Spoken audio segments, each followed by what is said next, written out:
everyone, and welcome to the December meeting of the Cabinet Housing and Planning Panel. Before we get cracking on the agenda, there are certain things I have to say. I'm reading it. Those present at this meeting should be aware that by law it can be recorded by anyone attending. Is anyone intending to? No? Right. This means the meeting can be filmed, audio recorded, photographed or reported electronically by the use of social media. This does not apply to any part of the meeting that is held in private session. Therefore, anyone present should be aware that they could be recorded at this meeting. Any member of the public who does not wish to be filmed should move to an area at this meeting away from any camera. Anyone recording must cease as soon as the meeting is declared closed. Now, on this occasion, the council itself is intending to film the meeting. It is a fixed camera just at the bottom of the screen, so we're okay. Right, we'll now start on the agenda. Item 1, substitution members. None received, Chair. Apologies. Apologies for absence from Councillor Burleson. Right. Minutes. Can we confirm, to correct record, the meetings of the 15th and 23rd of October and the 13th of November, they have all been circulated. Is that agreed? Agreed. Thank you. Item 4, notification of urgent business to be considered under item 11. None notified, Thank Chair. you. The declaration of interest by members. Thank you, Councillor. I think that's wise. Thank you. Public question time and petitions. Now, this evening we have several, 1, 2, 3, we have 4 questions. So can we start with the first question? Mr. McBride, please. We meet again, Mr. McBride. Made for the last time.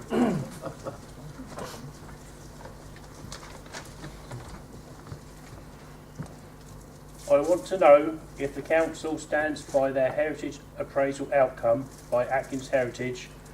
As I see it, the heritage appraisal has been majorly flawed and not factually correct, based on my factual research evidence that Pantang Aerodrome is the oldest and rarest 3D starfish decoy aerodrome in Europe. Thank you.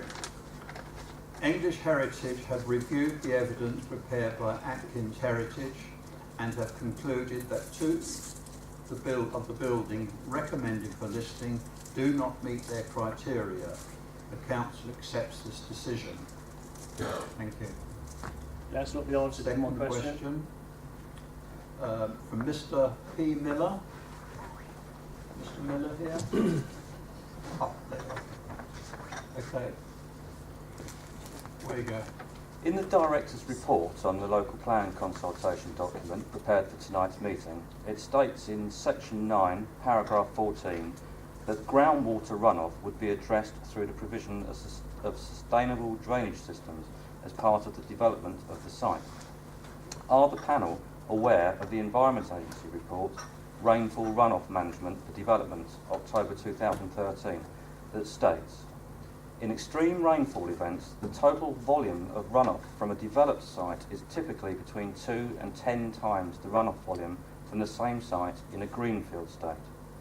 Firstly, a large proportion of runoff tends to be released much more quickly than the greenfield runoff, even where attenuation storage is provided to address the difference in the rate of runoff. Secondly, even if this volume was released at the peak rate of the greenfield runoff, due to the finite storage volume provided by floodplains, flood depths and extents in rivers will still be increased. In theory, therefore, the 100-year flood runoff from a site should be controlled to both greenfield volume and rates of runoff to ensure the same conditions occur downstream after development. In practice, although this is virtually impossible to achieve for all rainfall events, this should be the objective in managing site runoff from rainfall. So to summarise, in extreme rainfall events, the sustainable drainage systems would fail, and a developed site would potentially create up to 10 times more surface water runoff than the previously undeveloped site. This has serious ramifications for Water End, which has a history of flooding and is located only half a mile away from the sites around Brooklands Park and Welham Green. Thank you.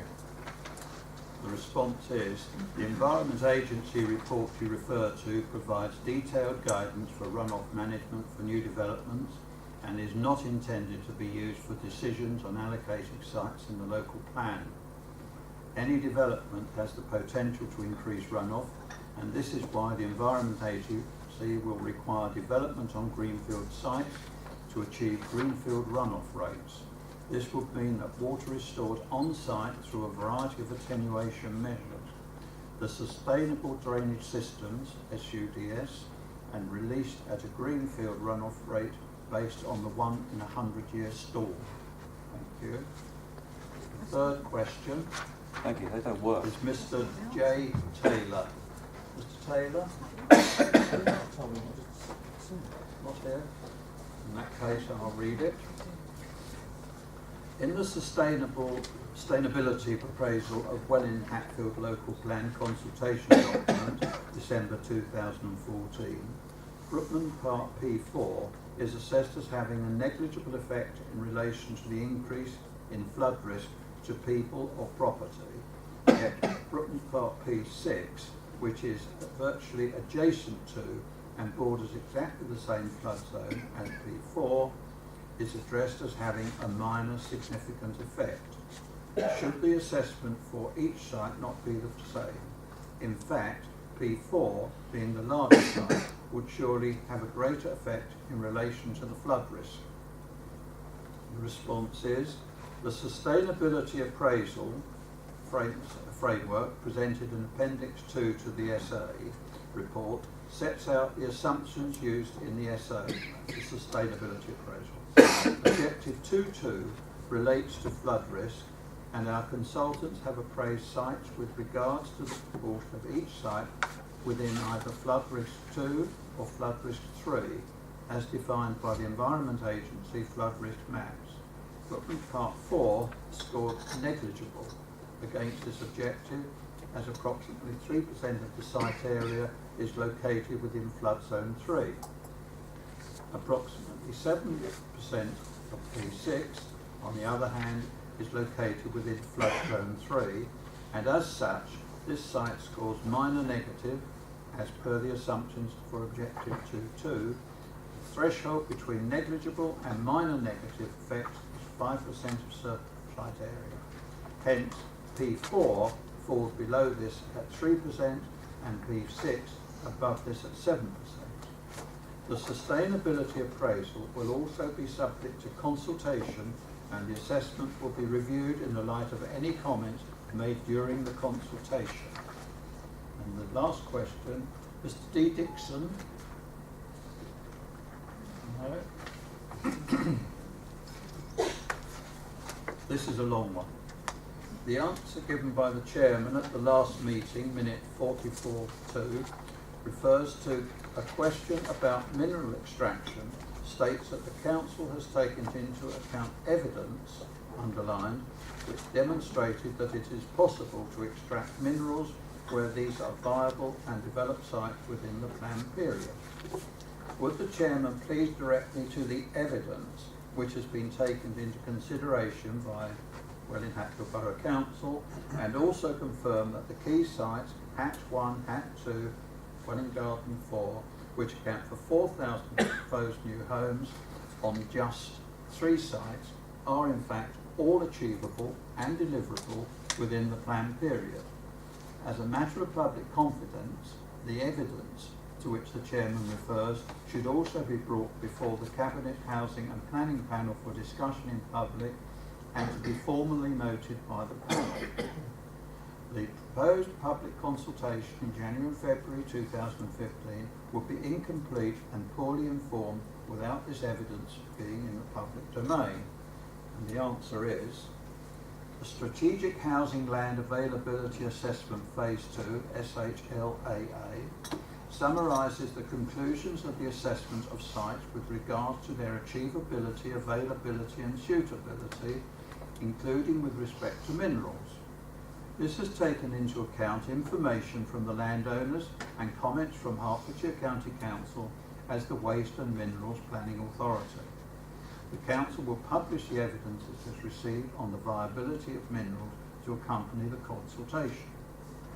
The County Council will also be consulted on the consultation document and any further comments they make to update the advice they have already provided on the viability of minerals and progress on the production of the minerals local plan will be taken into account before the final document is produced. With regard to the sites mentioned, Hat 1, evidence has been submitted to the County Council with regard to the viability of minerals. The County Council has confirmed in a letter that mineral extraction could take place prior to housing development and raise a number of detailed issues which would need to be taken into account, including the issue of cumulative impact with Hat 2. Hat 2. This site lies within preferred area number 1 for minerals extraction within the adopted minerals plan. The County Council has confirmed at meetings and on the phone that the site could come forward subject to phased mineral extraction and restoration.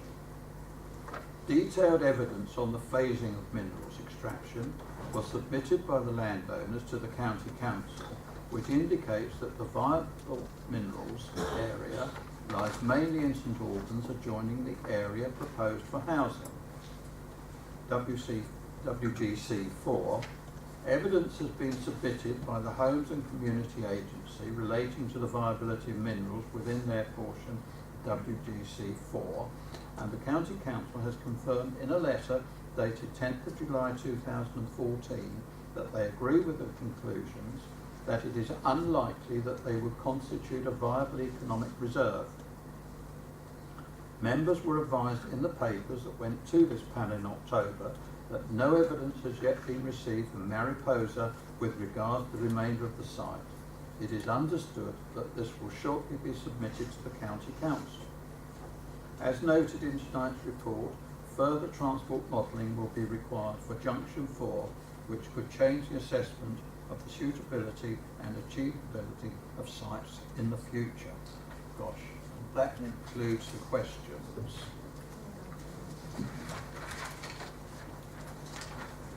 Item 7 is the Bradmore Way and Petlin's permit parking area. You, Jack? Yes, thank you. Away Good you go. evening. Thank you. Thank you. In July 2013, a general parking survey was sent out to all the residents of Brooklands Park, inviting them to write back with any problems that they're encountering concerning general parking.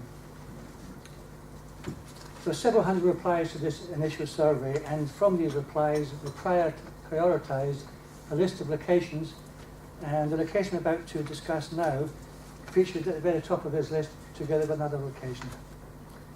So the location we're talking about is Petlin's Way, Petlin's Close and Bradmore Way, all in Brooklands Park, and all three of these addresses are very close to the village centre.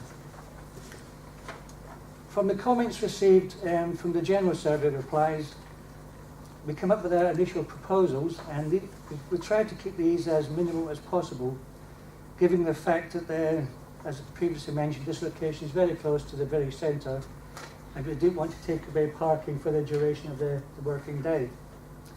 So the initial proposal was to have a single yellow line restriction operating between 10 AM and 12 noon, that's for the 2 hours, from Monday to Friday. All these were sent out, letters of our proposals were sent out to all the residents, and comprising just over 170 properties, I had over 100 replies. This is roughly about 70%, which is actually is just double what we normally get. The normal replies we get to something like this is about 35 to 40. There's a 2-to-1 majority for the single yellow lines. Looking at the comments from the objectors, several of them were objecting to the actual operating times. Many of them were using the nursery at the local school, and the pickup times were between 11 AM and 12 noon. Some asked for additional double yellow line protection on the corners because the parking there was causing dangerous problems with visibility. And there was a few, but I mentioned this at this stage, just a few queries asking about a resident permit parking scheme.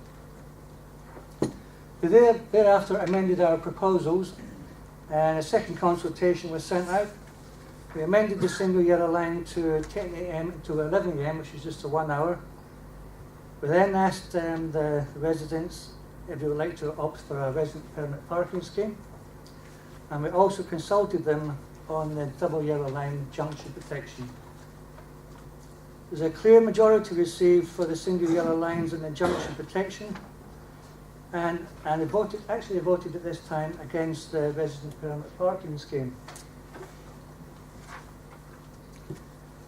So in answer to this, we sent out an information letter to residents informing them of the results of this survey, and they would then proceed with these proposals. Subsequent to this, my department was then approached by a delegation of residents who wished to petition us in the fact that we hadn't argued the fact that the permit scheme is strong enough, and would like us to reconsult. In the interest of transparency, we therefore decided to reconsult for a third time. This is slightly unusual.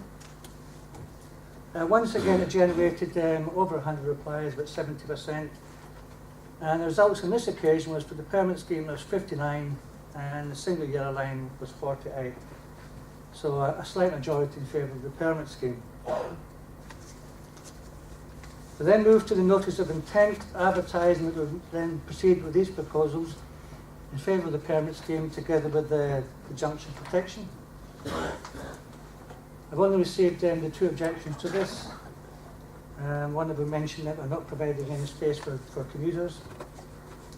And the other one was that you'd have to move the car at the relevant time because certainly they're working shifts. But I have to mention all these properties do have the benefit of off-street parking.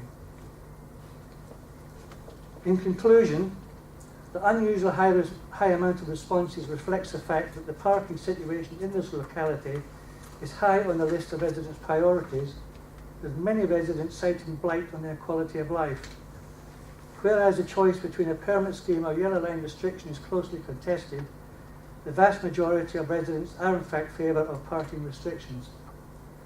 Parking services are therefore recommending the scheme to proceed and be implemented as advertised. Thank you. Members, questions? If I may, Chairman, I think the officers have done well on this. It has been very difficult.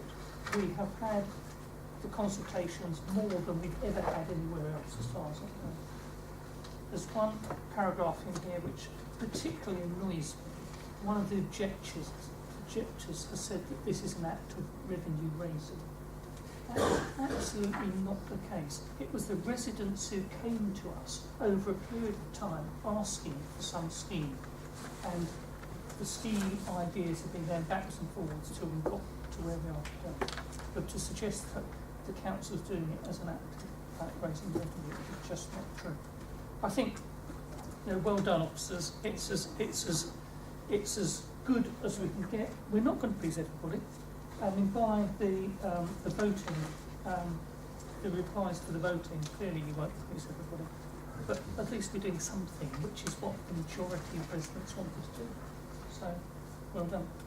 I think it's sort of good to point out as well at the moment that the 2 objections we did receive didn't respond to any of the previous consultations as well. So. Don't worry. That's agreed, everyone? Recommendation, which is in 2-1.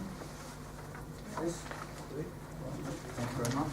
And we move on now to item 8, which is the Bradwell Green Village Centre waiting restrictions. Good evening.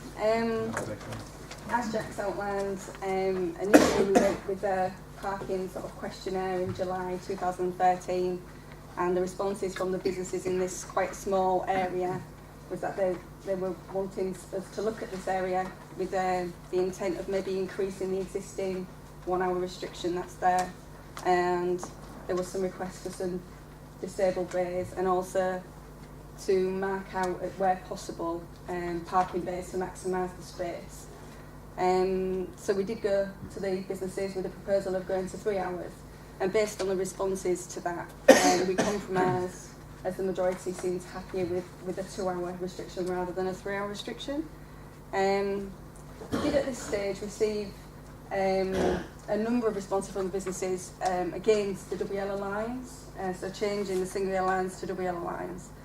The reasoning for this is part of our service team plan, but nationally there's a call to reduce street clutter on the roads, and it's also a recommendation from the Department for Transport for this as well. And I'm not sure if you're aware, but with single yellow lines you have to have a post erected and a time plate to advise when the single yellow lines are in operation. And in the last few years, with double yellow lines, you no longer need this signage or time plate because they're 24/7, and they tend to be self-enforcing as well.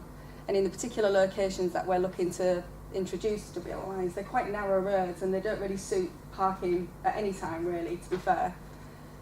So we did send a letter out to the businesses explaining a justification for changing from single yellow to double yellow lines. And then we proposed and advertised the changes. We didn't actually receive any objections from the businesses for the proposals that were in place. However, in the last couple of weeks we've had one that came last week and a couple this week from residents, which I did place. I think everybody's got a copy of the two that we received this week. So basically it was just about taking into consideration those three comments. We will, as we always do, monitor for a 6-month period, and if there are any issues within that period, then we will look at reviewing the restrictions that are in place. So if they're double yellow lines, where to go ahead, we would review those. So I'm just asking the panel to consider the objections that we have received and recommend, hopefully, to the Cabinet with the creation of the traffic regulation order named in item 8.2. I noticed that the objection 3, the last minute objection, says that effectively they knew nothing about it. Is that right? Well, we directly consult with the businesses Right. and the residents within Bradmore Green, and then that's where, because they're directly affected on a day-to-day basis, that's what we take as a basis for our proposals. And then when we formally advertise it, we erect notices in the area so that people maybe using the area that don't live in the area or have a business in the area can obviously feed into the consultation. And I can only assume that they've seen those site notices and then objected. Right. From Questions? Is everybody happy with the recommendation in 2.1 again? Approved? Approved. Right, thank you very much Thank you. for this meeting. Thank you. Move on to item 9, which is the draft delivery plan from the Welling Hatfield Community Housing Trust. Do you think we'll introduce this? My pleasure. John? Yeah, good evening. This is the first draft for members to consider of the delivery plan, which sets out the activities that the Trust plan to do in next financial year. What happens is you get the opportunity to look and comment and make proposed amendments, and then it goes back to the Trust board, and then for final sign-off back to this panel and on to Cabinet. So I think the way we're going to approach it this year, John's going to run through a written presentation and then give members the opportunity to ask questions and comments. Great, thank you. I'll hand it to Now, John. before John starts, this is going to be a fairly short presentation, so if any members have got any questions that can't spring to mind, that aren't dealt with straight away, please contact John during the next little while, and he'll be happy to deal with them. Chairman, could I just ask, there's various parts of the report are highlighted in yellow. Are these the parts that changed from last time? I will answer that as we go. Okay. If that's okay. All right, John. Yeah, just a couple of things about the report. I'm conscious, although I'm here to talk about housing, we're very much a supporting feature tonight, so I'm proposing to make it very speedy. And the reason for that really is that there is a second pass of this, as Sean has said, so there's opportunity in the meantime between this meeting and the next one to come back with any comments or questions. More than happy to have a chat. The items that are highlighted, and there are a number throughout the draft delivery plan. The first one, I think, appears on page, the first significant one appears on pages 62 and 66. Not of the document, that's not the number of the document, but the overall papers for the meeting. And that's around the budgets, and until the budgets are finalised, we always leave that to be finalised. So that's the first one. The second area is on page 79, and that relates to an independent customer satisfaction survey that takes place every 2 or 3 years. And it's pointless setting targets until the survey is actually taking place as we speak now. So we can then update targets based on the outcomes of that survey. And finally, there's a short one there, with a page. I can't read my own writing. It's actually about the homelessness service, which is currently being inspected to achieve gold standard. We're expecting to achieve gold standard, and so we'll amend that bit if we do. We're likely to know the outcome of that before it goes forward. For brevity, Chair, I was hoping to do a short presentation here, very much linked to our vision as an organisation and how that links. It has some resonance for the whole issue of housing in the area, and I thought it would be a useful presentation tonight. Our vision, which is our board's vision and shared with our tenants, is to be the best at what we do, which is reasonably straightforward, is what it says on the tin, and then to do more of what we do best as a result of that. And how that demonstrates itself, I suppose, is the practical benefits of being the best at what you do. For the last 5 years, we've collected 100% of the rent that's due. And that's significant because we're talking here £50 million a year currently. So 1%, if we only collected 99%, that would be £500,000 that we will be short, a shortfall to the profits. Top level performance on void turnaround times, and again, when a property is empty, you're not collecting rent. So again, from a business point of view, as well as a housing people point of view, it's important that we turn those around very quickly. And again, one of the best performers in the UK on that. But not only in those areas, on the repairs contract over the last 3 years, we've achieved £1 million efficiency savings, which we've been able to reinvest back into more doors, windows, roofs, etc., keeping the properties in good condition. In terms of the service, this year we've been awarded Customer Service Excellence and Investors in People, and we're hoping, as I say, to get the gold standard for how we handle homeless applications as well coming through. So that's kind of sets us up, hopefully, to be an efficient organisation, and then working in partnership with the council, put the housing revenue account in a position where it can contribute to meeting housing need. Just double clicked there.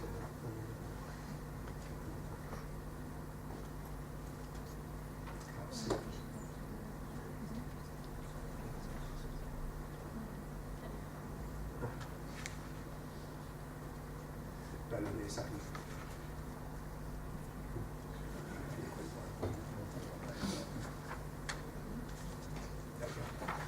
And then doing more, and a number of areas here really. Creating the surplus that I've just talked about, and that supports more housing provision. So over 20 homes have been bought in the last year, and that some of those have been homes that were previously student lets in houses of multiple occupation, and bringing them back into family use. And the last slide I'll talk about new build, but we are now looking at the first council housing to be built in the last 25 years. That there is the capacity to do more of that going forward. I think for 25 years, the council has not been in a position to be able to do that, and has relied on housing associations. And while housing associations will still be important, the ability to build directly will start to become more possible. Taking on the running of the community bus service and the Jim McDonald Centre, and in the delivery plan there'll be a little bit more detail about what our plans are for that over the next year or so. Also growing the business, looking to sell our services to other housing providers in the area, again bring more income in, which also helps them to do more. And finally, we are a housing and community organisation, and increasingly we're seeking to organise events, but also to contribute and add value to events that are happening in partnership with council. One final slide, and this is very much reflects the work we're doing with Sean's team. Couple of before and hopefully after sites once these are developed, but a couple of go-out sites which hopefully you can see there are not well loved, not well used, and there is the potential there to create new homes, new family homes, using some of the receipts from Right to Buy, but also some of those surpluses that I referred to earlier. And, the housing levy account is generating increasing surpluses and will continue to do so over the coming years. That was our presentation, Chair, and hopefully being succinct as I promised. You have, you succeeded. Willing to take any questions? Any questions, anyone? So I just have to ask you how you collect more than 100% of the units. Yes, that's in the year, so we Arrears. collect evidence during the year. And a bit from either end of the year. And a bit from previous years, Yeah. so you're actually reducing the total Yes. debt bill.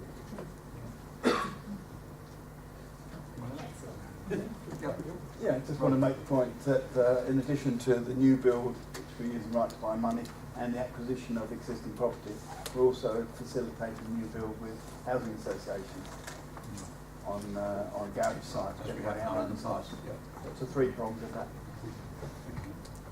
Right, well, this is where the recommendation is we're considering comments, and I think we've considered them comments. Come back on. I will be coming back at the next meeting.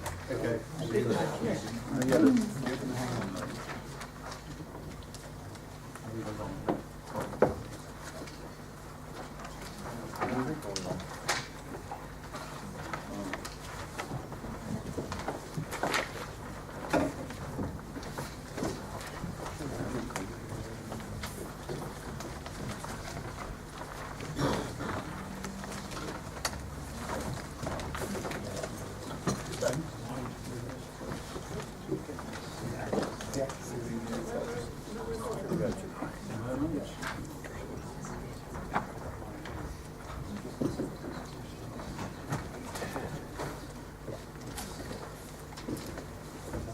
Right, we now move on to the highlight of the evening, item 10, which is the local plan consultation document, the biggest item with the smallest time. So you're going to deal with this tonight. Susan, you start off? Right, okay. Yes, thank you, Chairman.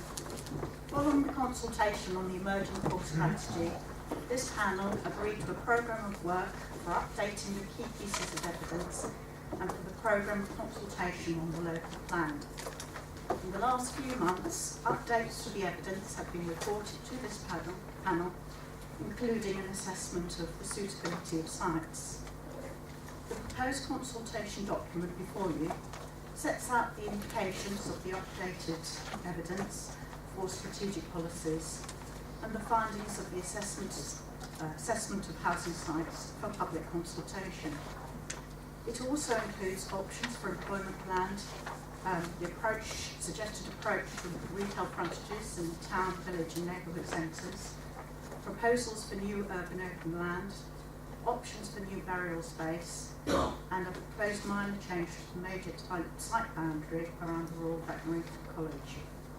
It also suggests the types of development management policies that we will need to include in the new local plan. It does not commit the Council to a particular course of action if new evidence should come forward during the consultation or subsequently. It is not a draft local plan. We are still at the informal plan preparation stage where consultation, in accordance with the regulations, relates to what the content of the document should be rather than its soundness. At this stage, we do not have to have absolute clarity about deliverability, but we will require this by the time we've confirmed the content of the proposed submission version of the local plan. Consultation does not set out a housing target, as importantly it is seeking views on which sites should come forward, whether there is any further evidence on the sites which might change the assessments, whether the combination of sites or the cumulative impact of those sites raises issues which need to be taken into account, and also will ask whether there are any other sites which might be more suitable.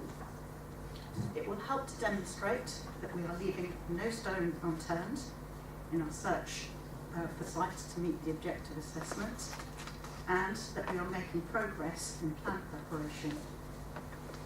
We will then be able to set a target once we have considered the responses to consultation.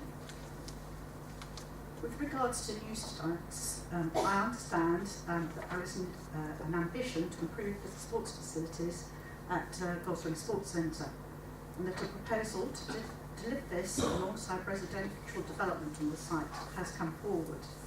This could deliver around 300 dwellings, as well as providing some capital for improvements to the sports centre. As this would be a significant contribution to urban capacity within Welwyn Garden City, if members wished, we could make reference to the site in the consultation document. As set out in the report, the local plan consultation document is accompanied by an infrastructure delivery plan and a sustainability appraisal. As a target has not been set, in order to assess the infrastructure implications arising from development, the infrastructure delivery plan has been prepared on the basis of what the infrastructure requirements would be for 12,500 dwellings, based on a theoretical spatial distribution of the more favourable and finely balanced sites. It is clear from the evidence that has been submitted so far that we cannot meet the objective assessment of the housing need without some harm to the greenbelt. But not trees land from the greenbelt would also have social and economic implications for the borough. At previous meetings of this panel, there has been some discussion of the feasibility and benefits of a new garden city, but members will be aware that no proposals have been submitted in the borough. Members' views are therefore sought on the draft letter which is contained in Appendix D, and whether this should be sent to the Secretary of State. Thank you.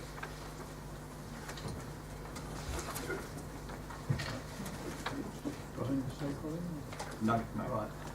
Right. Before we go any further, members, I have a proposal to put forward. The National Planning Policy Framework allows council to take account of development restrictions, greenbelt, etc., etc.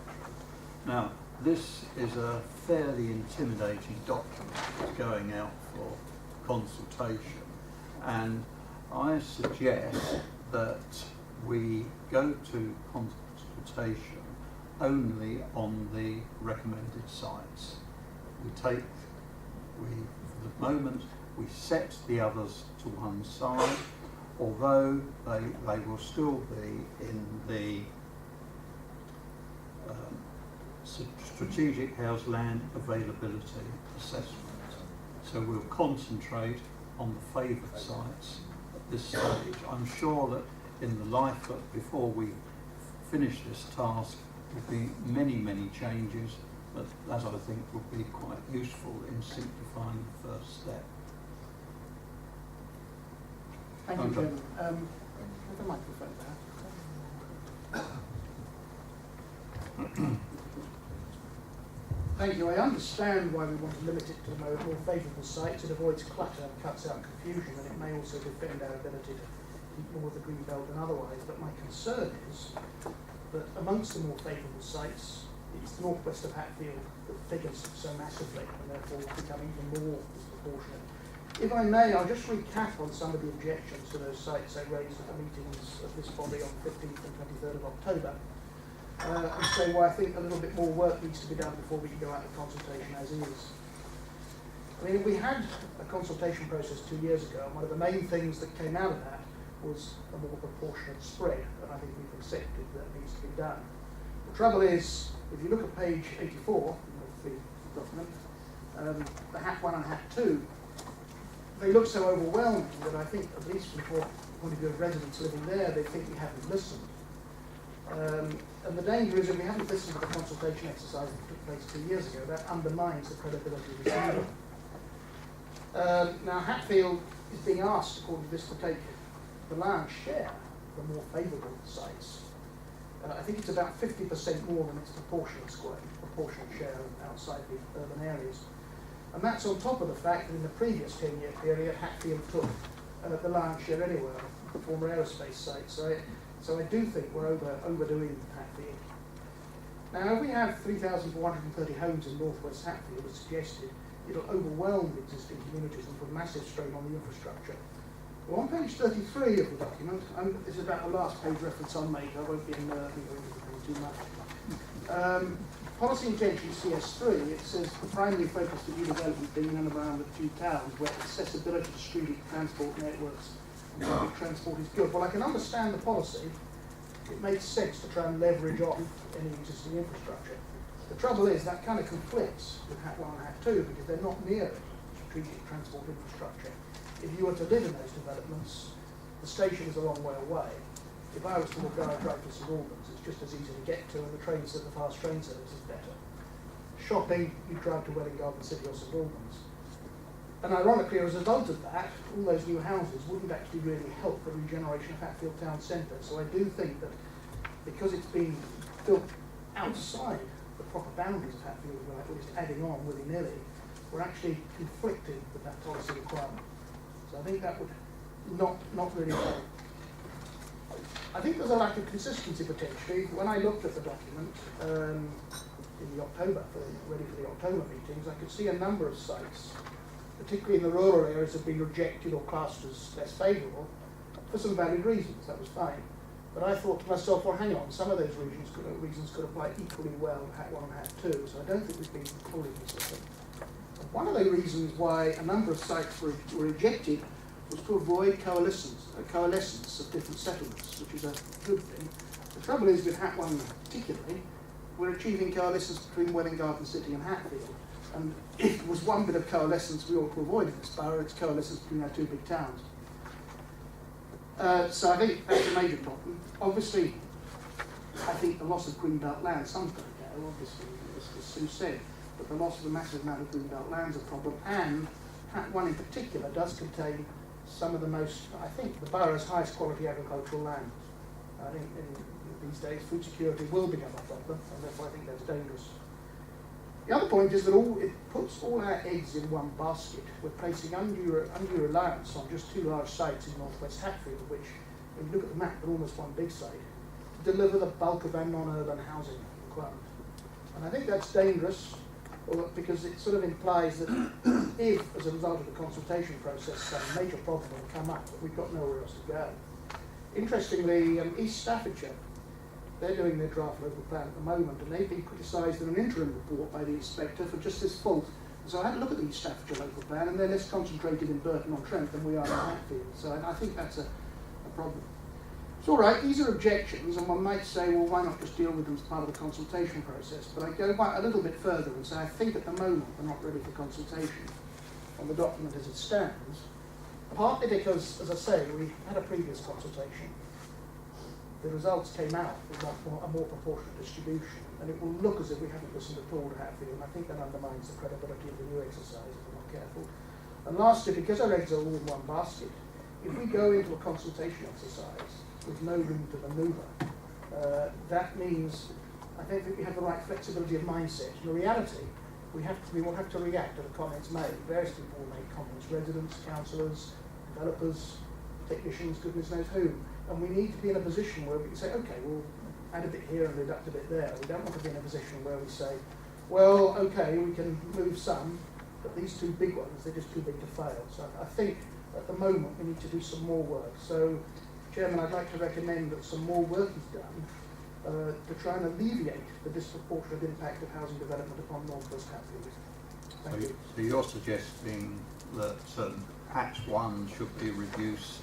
Hat 1 and 2 combined, or some proportion, should be reduced. Significant. I'd like to see a significant reduction in North West Hatfield. Shall we say Hat 1 reduced to its eastern section? I think which is the one that you're starting to go to coalescence there, aren't you? Certainly that's where the coalescence is. I think I'd be reluctant to start moving the chess pieces around the board here and now, but I would certainly like to see a significant reduction for North West Hatfield. Helen?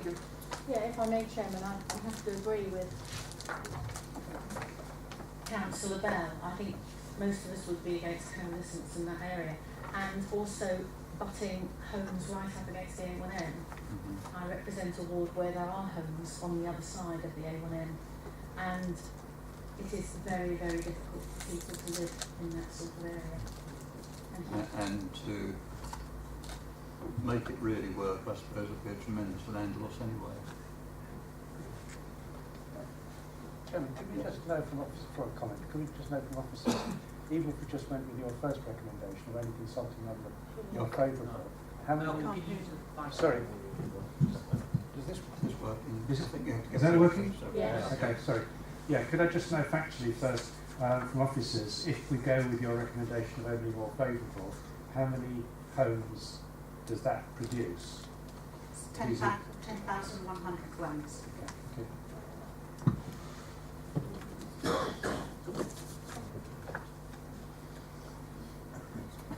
Roger? Well, I want to endorse it, and certainly the coalescence does give rise to the suggestion that east of Hat 1 is the area that we should be leaving. Right, shall we try and deal with those two? Are we reasonably happy of going just with the recommended? Or favoured, sorry, more favoured? Principal. I think there's some, sorry, I think there's some issues of principle as well here. I mean, I was very pleased to see this draft letter to DCLG. I have to say, I think it needs a bit of strength. I agree.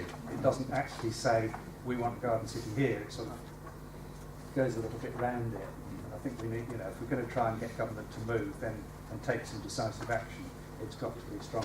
I think we took the view when this was debated previously that this sort of thing is not for a district council. This is a central government. Well, it is, but we're the ones who are trying to push this belatedly. But we're trying to actually facilitate. Yes, absolutely. But I think, you know, if we're going to make a pitch, we've got to make it as clear as we can to people who perhaps not used to receiving that kind of argument. Sorry? I don't think we dare say where.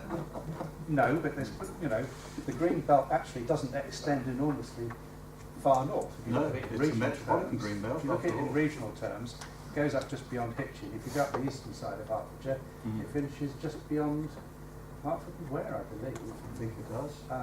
So even within Hertfordshire, there's still plenty of non-green belt land. But I mean, you know, I very much welcome it. Very happy to suggest some alternative wording, you know, separately to try and strengthen it, see if that's helpful. But I think, you know, if we are going to pitch that, we should be consulting on that as well.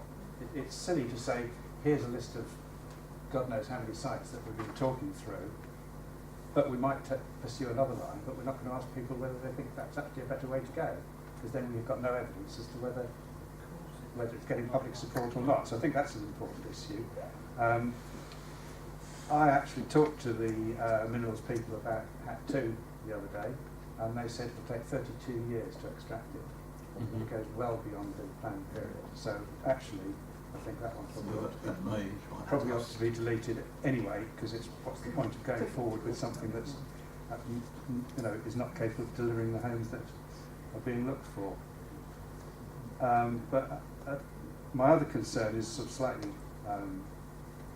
I mean, there's a lot of stuff in here. There's 400, is it 420 pages? Yes. And we got it 3 days ago. Awful lot of it, yeah. I mean, frankly, that's, you know, that's not good enough. You can't say this is all stuff we knew about and all we've done is bring it together. Clearly some of it we had seen, but an awful lot we haven't. I've just been looking through at some of the community facilities stuff, and some of it's just plain wrong.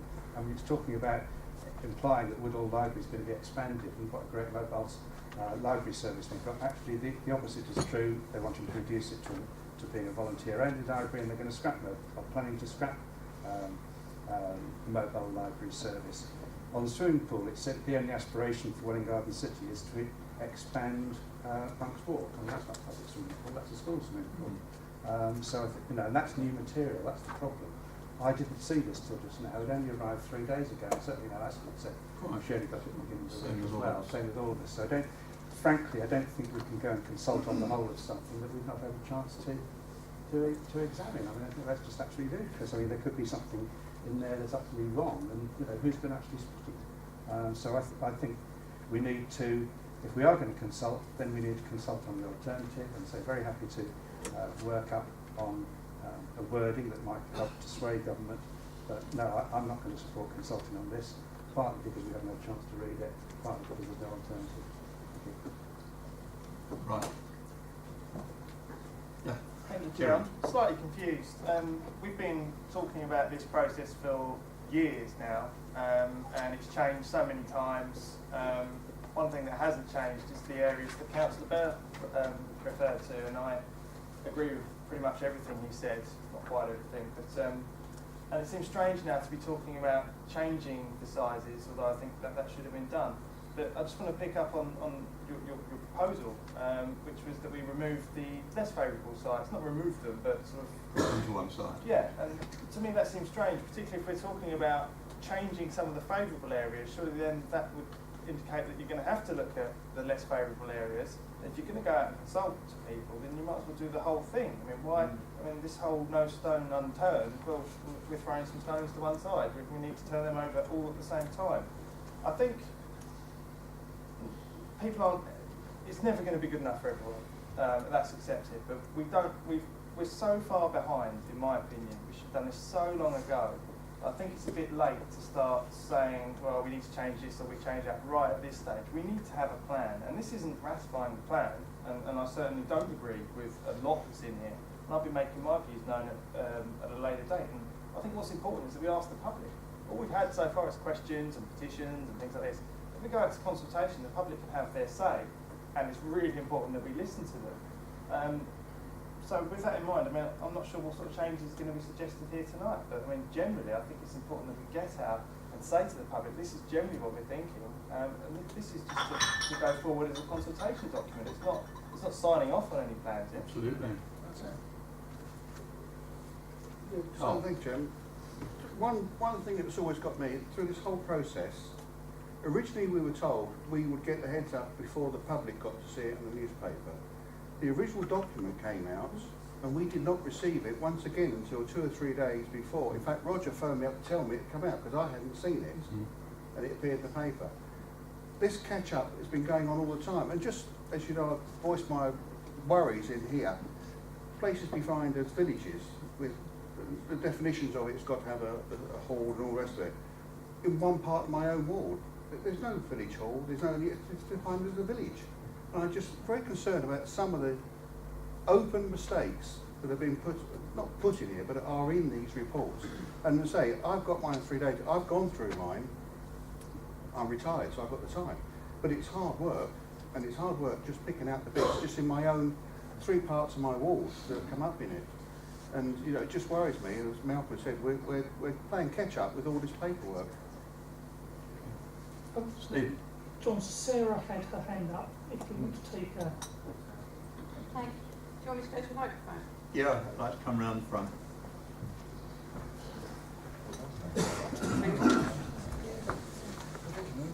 Right. Hold on. I think I'll try this one. Just after a bit of clarification, really, as to where Plantainer stands, particularly in light of what was in the paper this week, and whether your intention is to remove the finely balanced as well. Sure, can we come on to that in a minute? There are some suggestions, but Okay. we deal with. Can I leave that out there with you then? Yeah. Okay. I would support your suggestion, John, and in a way, Kieran is right. We need to get this out to the public. That's the problem. That's important.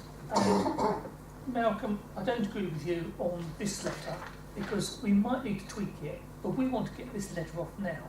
We don't want to put this out to consultation and send the letter in 3 months and we get the answers back. So let this get out to the government now and say, look, you know, what about the new towns? We talked about it, the papers talk about it. If we go out to consultation, we'll probably have 95% of people say, yes, let's build in new towns and not here. So, and in saying that, I'm probably pleased in what people say. But I think that this needs to go as soon as we can. And I also think we need to get out a consultation as soon as we can. And I agree with your suggestion that by taking out some of the sites, we concentrate what we're looking at. I'm happy to go along with you, Duncan, that site in Hatfield, particularly the northern one, looks a bit too busy and something needs to be done about that. So we've got an opportunity to slim a bit, get it out for consultation, and let people say what they want to say. That's right. That's the whole purpose of consultation. Yeah, I agree with your point, Councillor Thorpe, about needing to get out as soon as possible. We just need to be careful that we don't, if we get it too wrong when we go out, we'll create a momentum that will be difficult to change afterwards. So I do think we need to make some changes beforehand, so we don't create this momentum that we can't then change. Chairman, can I just come back on Stevie's comments, because he may have misunderstood what I said. What I said was that I thought the letter ought to be tweaked to be made stronger. But that's a matter of hours or days. The second point is that my view is the consultation should ask a separate question, which is, would you favour a separate development somewhere else? That's not delaying the letter. Right, but okay, going so straight away. I did misunderstand. Yeah. I think that, although I may agree with the principle, I think that may well be giving false hope to people. It isn't there, it is a suggestion. Do you want to propose that then? Well, yeah, shall I, and we'll come up with at the end anyway. I propose that we go to consultation just with the more favourable sites. Does everybody agree or not? Subject to a citizen Subject to, yeah, okay. So you're against it? You're against? You're against? So I'm in favour, obviously, I propose to go. Well, just to say there are other sites for consideration, Gosling. Oh yeah, sure. So we want to caveat that. Okay. So there's 6 of us. All those in favour? Favour? Six in favour. And 3 against. So that's carried. Could we record our dissatisfaction with only having 3 days to read 420 pages? Yeah. The lead-in wasn't enough. That's fair enough. And also to reconsider Hatfield 1.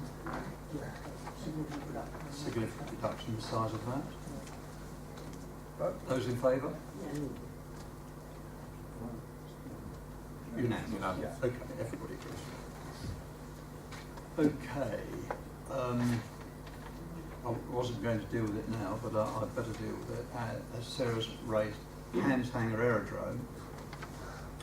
This I find particularly difficult because this has been, want of a better word, earmarked for development since 1993. It was safeguarded land in the adopted district plan. It is not in the green belt. It is not an airfield. The airfield is closed. The owners say they've no intention of opening it as an airfield. The other difficulty with this is, as it's not in the green belt, it would be wrong for us to be consulting on new green belt sites and not on this site. And therefore, I consider that the panel should recommend that WCGC 4 Hillyfield should be changed to a more favourable site. If I may, can I As an ex-resident. as an ex-resident, yeah.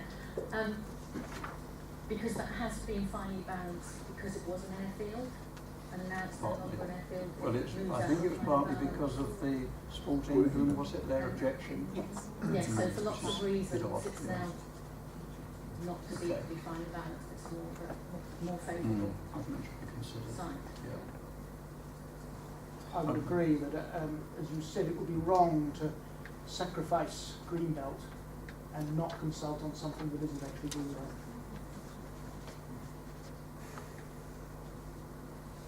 Roger. Well, obviously, Panzanger is in my ward, which makes it more difficult for me. Because I'm the executive member for planning too, so I have to take the overall view. I mean, the residents have made some good points in the past, and I'm sure they will following this investigation that we're now going through. There is a possibility of a realigning of the runway, which would still leave housing, but will probably reduce the number slightly. So I want to just give the opportunity for the site to be discussed. I think it's very important for everybody to realise that all we're doing is suggesting that this goes to consultation. The consultation is yet to come, so there's plenty of opportunity for people to come up with their objections. Some we've already heard, and some no doubt will be different. So, Yeah, I mean, I hear what people are saying, but I mean, this to me is one of the worst examples of the sprawl, which underlies so many of the sites that are in this the plan. remoteness. Yeah, exactly. I mean, it's the distance from the centre in a town that was supposed to be concentrated. So it may well be not in the green belt, but development out there is going to add to the sprawl, which I think is fundamentally the wrong thing. And that's one of the great advantages of having a new settlement, that you start with a site and a size that is appropriate. So I don't agree with making it more favourable.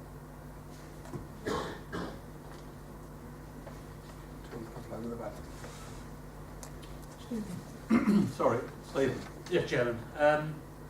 I must admit, in the interests of probity, I do think it would not look very well for the people of Pansanger if we, at this meeting, take a site that was declared as less favourable and then pump it in to a favourable site. It really doesn't look, and I know Roger can't defend it from the position that he's here at this time, but it really does not look well. It doesn't look as though we are neutral. It looks as though we are deliberately taking action to include this when we have, say at this meeting, decided we want to concentrate on the favourable sides. So I really do think that you should have a double think of that. And I understand the principle that it's not in the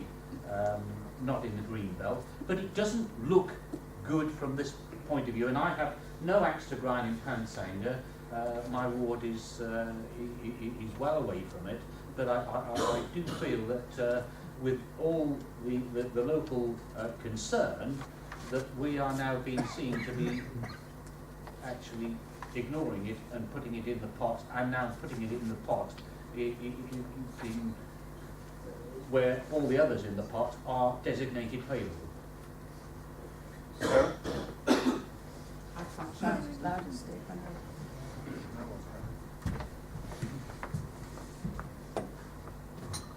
Firstly, I can't help but agree with Steve. I think that doesn't sit comfortably with me at all. And secondly, where we're talking about somewhere being around all the infrastructure that exists, Pansanger is very far away from the station and is served with a single bus, which I think now runs twice an hour if you're lucky. So for me, I'm horrified. I was hoping it would be stepped down to being less favourable, not pushed up to being favourable. So I'm quite shocked by this, and the residents will not be happy. Thank you, John. I've got to agree with Sarah and Steve on this, with Pansanger as one of the ward councillors. For this to be come from a less favourable site, a finely balanced site to now more favourable, I think is wrong, because there's already been over 2,500 objections from the residents of Pansanger on the local plan to the airfield. Okay.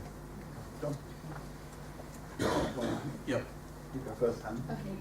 Yeah, I mean, that's why I wanted to clarify why it was finely balanced and why we can move it now it's more favourable.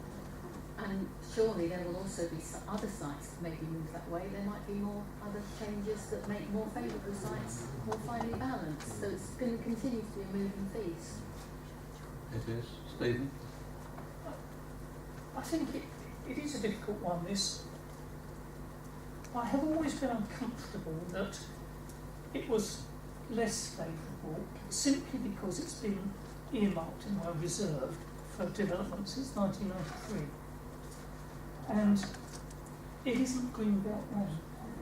And everything we've heard said tonight about Pansanger not being suited because of the distance and because of the infrastructure is absolutely true of all of the green belt sites. You know, they need the infrastructure, some of them are a long way from the station. And it just seems difficult that if it is in effect a brownfield site, if it is in effect not in the green belt, the airfield is shut. We're scraping about for a reason not to include it. And we know the residents against it, and I support the residents because the residents are against the development in the whole of the borough. But because of that, we're asking for it to be included almost on the same basis as all the other green belt sites, which everybody's against. That's all. It's no worse than that. And then it'll go into the pot and be considered with all the others. And I think that's true, and ironically, let's face it, if an outline application came in, it would be very hard for the council to refuse it, and even if they did, that would win on appeal. And if I may clarify on behalf of particular people in the audience, what we're doing tonight is just looking at what goes out to consultation. We're not making a decision. So we're going out to consultation to get the feedback in a formal manner. Correct. Yeah. Can I clarify that as part of the consultation, members, both of this panel and the wider council, will have the right to, add their totally hate the word? Of course they will. Yeah. Sorry, Dan. One more. Roger. Or just to say, of course, we're recommending to Cabinet, so this is by no means a decision tonight. And just to stress the point that you made that the airfield operator, and it is a double-sided site, has the HCA own quite a bit as well. And they have expressed their desire to put a planning application in. I believe they're working up a planning application. So, and this is a different situation because it is not in the green belt to all the green belt sites. And its history. And Sorry. So if they put in a planning application, and the implications are that it will probably get passed because it's empty site and it's earmarked, then putting it forward would make no odds. It would probably get it before it even went forward to the public inquiry. That's right. Be there first. So it will be developed before we even put it in the plan. It will. If it has to go in again. It will beat this. Yeah. That's as I see it. Well, it may be on appeal. There we go. So how do we feel? Do we agree that it goes? Well, no, it doesn't make any odds. Uplifted? Or goes to Cabinet? Does everyone agree? No? The reasons I've expressed. Those in favour? Only on the grounds that it can go through anyway. Disagree. 8 in favour. 8-1. Thank you. This is the last one. Marshmoor at Welham Green. Yeah. That was finely balanced because that we've been talking very much about housing, but this is about employment plans, and there have only been 2 greenbelt sites promoted for employment uses. As we know, some of the employment properties are going into residential, so we're losing employment. I don't think it's a bad thing because I think many of them are obsolete or obsolescent and times have changed. So the suggestion here is that Marshmoor should remain in the consultation document although it's finely balanced, because it's an employment site and we have very limited number of employment site proposals. How does everybody feel about that? At the moment, I think it's a mixed-use site. Sorry, there's 2. There's different options, aren't there, for the Marshmoor area? There's what's headed Welham Green option 1, option 2 and option 3. Just be clear which option you're talking about. Malcolm, what page are you on? 154 and 195. Sorry. Pages 154 and 155, there's 3 Welham Green options. I'm not clear which one you're talking about.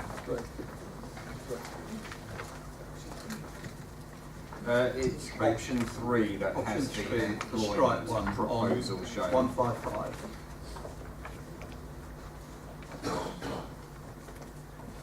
Yeah. Option 3.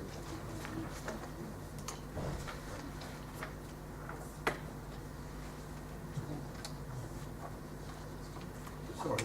Okay. Yeah, I mean, I was astonished at this. I mean, this is adding enormously to sprawl. This is one of the worst sites, in my view, for sprawl. I mean, it just seems to virtually link South Hatfield into Welham Green. Certainly as you go down the old A1, was it A1000? you know, at the moment you've got some green land in front of you, and you look across the railway line, you see the industrial estate. As I say, I'm gobsmacked that this isn't seen as being massively contributing to coalescence.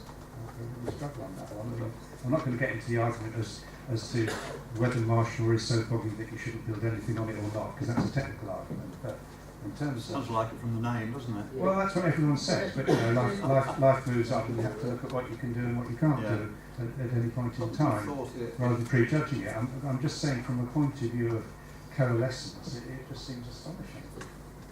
I wouldn't have thought so, but still. Yeah, Helen. You say only 2 sites have been brought forward for employment in the plan. Yeah, the whole thing. So this, although it, on the map it said sort of residential mixed use, we would be ideally looking for it to be employment land. It's been promoted for mixed use, but predominantly employment. Option 3. Yeah, thank you. Consultation. So, yeah, I'm in favour of including it on the basis of my vote on the first proposal. They should all be in there. Yep. You know, we just take away the majority of Critters Park. You know, that was the first thing we did. Those should all be in there. So yeah, that should be in there too. Anyone else? Right. Those in favour of Marsh Moor remaining? Yeah.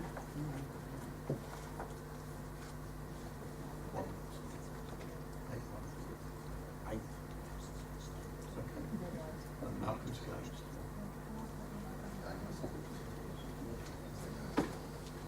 Right.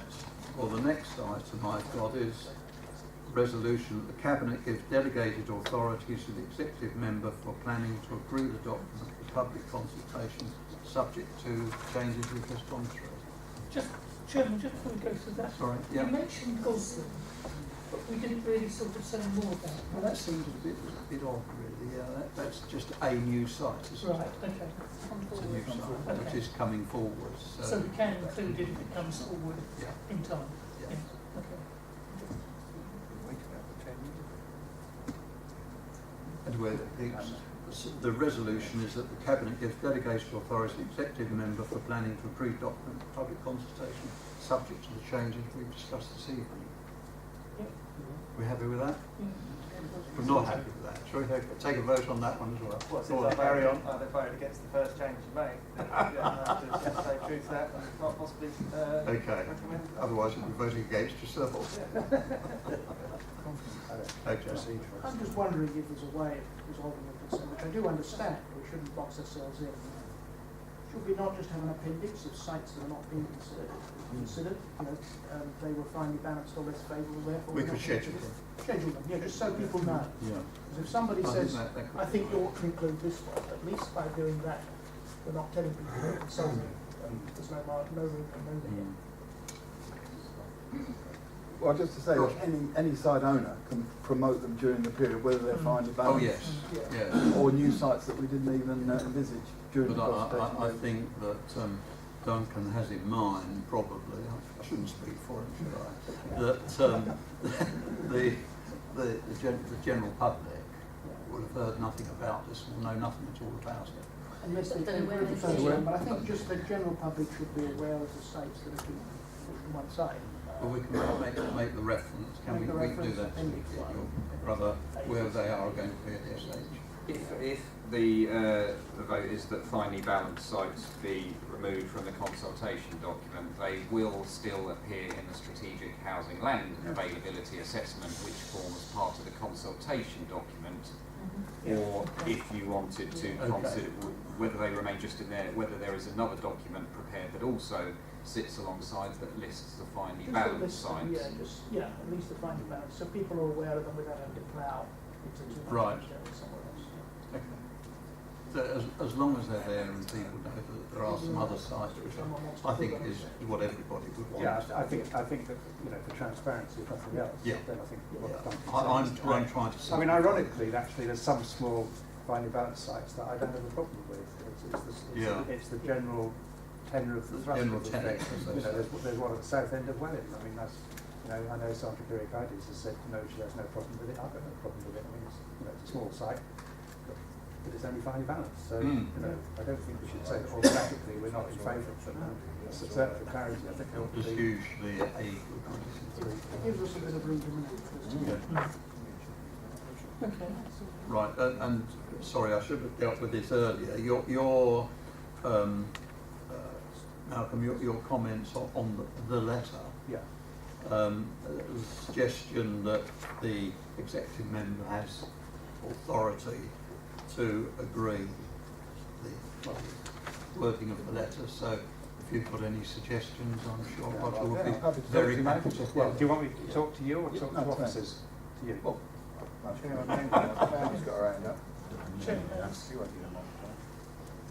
Mandy. Public office. Mr. Chairman, thank you. I have to say that a lot of people have come out tonight on a particularly wet and nasty night, a fortnight before Christmas, and for something that they consider and we consider to be really important. And most of us have probably only heard 25% of what's gone on tonight. People don't actually need to use their microphones. If people spoke up, it would help. But if they can't speak up, please can they use their microphones? I know there's a problem that we don't have very many of them in this building, but that isn't acceptable to the public and to people who have come here to listen to what's going on. Thank you. Right.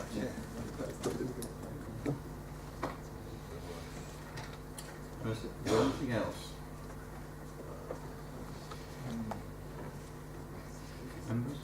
No? Right. Well, we got it?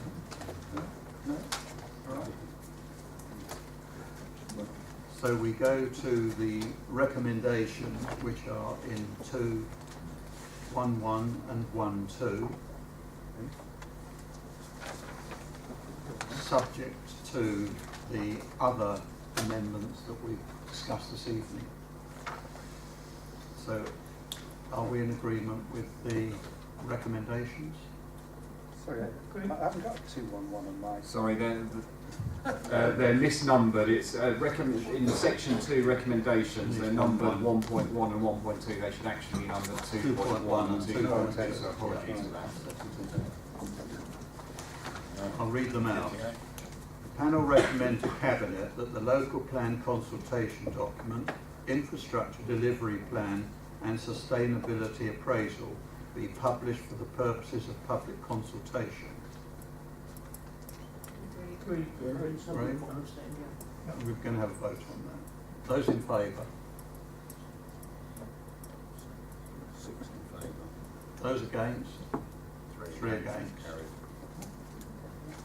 And 1.2 here, but it really should be 2.2, that the head of planning be given delegated powers to make minor amendments to the consultation document where this does not alter the intent of the strategy in consultation with planning and housing executive member. Those in favour of that? Everybody in favour? Unanimous? And the whole thing is on the, with the understanding of the amendments that we've voted on earlier. Okay? Yeah, could I just say, notwithstanding my comments about the actual content of it, I do think we ought to formally record our gratitude to the officers for all the work they've done over an incredibly long period of time, dodging through an absolute minefield of process and requirements. I mean, one would find it hard to believe that any government would have undertaken set this out as the process if they understood how much was involved.